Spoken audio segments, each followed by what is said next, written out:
Hi hello నమస్తే welcome to our channel. ఈ రోజు క్రైమ్ అప్డేట్ తెలుసుకుందాం. ఈ రోజు నాతో పాటు క్రైమ్ జర్నలిస్ట్ శ్రవణ్ కుమార్ గారు నాతో పాటు ఉన్నారు. సార్తో మాట్లాడదాం. నమస్తే సార్. నమస్తే అండి. సార్, తమిళనాడులోని కడలూరు జిల్లాలో ఒక విషాద ఘటన చోటు చేసుకుంది. అంటే నడి రోడ్డు మీద ఒక అతన్ని పెట్రోల్ పోసి సజీవ దహనం చేసిన వీడియో అయితే వైరల్ అవుతుంది. అసలు ఇలాంటి చేయడానికి కూడా మనసు ఎలా వస్తుందో, దీని వెనుక కారణాలు ఏమై ఉండొచ్చు అంటారు? ఖచ్చితంగా నేను కూడా ఆ వీడియో చూశానండి. ఒక మనిషి తగలబడుతూ ఆర్తనాదాలు చేసుకుంటూ నడుచుకుంటూ వెళ్తున్నాడు. అంటే ఎవరైనా రక్షిస్తాడా, ఎక్కడైనా వాటర్ దొరుకుతుందా, రక్షించండి అనుకుంటూ పరిగెడుతున్నాడు. వేరే వాళ్ళ మీదకి ఎక్కడ వెళ్తే వాళ్ళకి ప్రమాదం అనుకుంటూ జాగ్రత్త తీసుకుంటూ వెళ్తూ ఎంత దూరం వెళ్ళగలుగుతాడు పాపం, మొత్తం తగనమవుతూ ఉంది కదా. కొంత దూరం వెళ్ళగానే కింద పడిపోయాడు, చనిపోయాడు. సజీవ స్పాట్ డెడ్ అనుకుంటా. అది చూస్తూనే హృదయం అలా తవించిపోతుంది.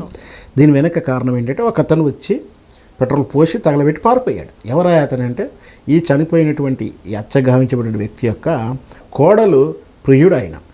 సో ఈ కోడలకు ఎప్పుడు కూడా ఈ ప్రియుడు వస్తున్నప్పుడు రావడాలు, వీళ్ళ మధ్య రిలేషన్స్ని అడ్డం వస్తున్నాడని చెప్పేసి ఏకంగా మరి ఆ కోడలు సలహా తీసుకున్నాడో, వాళ్ళ ప్రమేయం ఉందో ఇంకా ఇన్వెస్టిగేషన్ రావాల్సి ఉంది.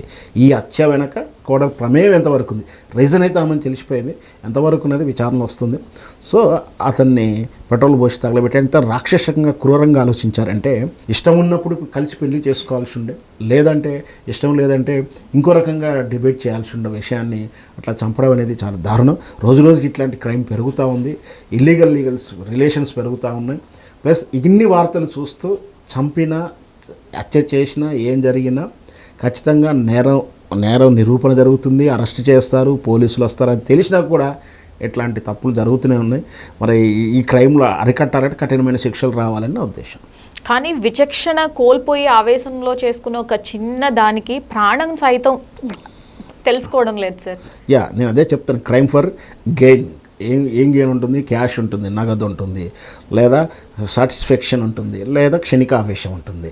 అంటే మిస్టేక్లీ ఆవేశంగా చేస్తారు.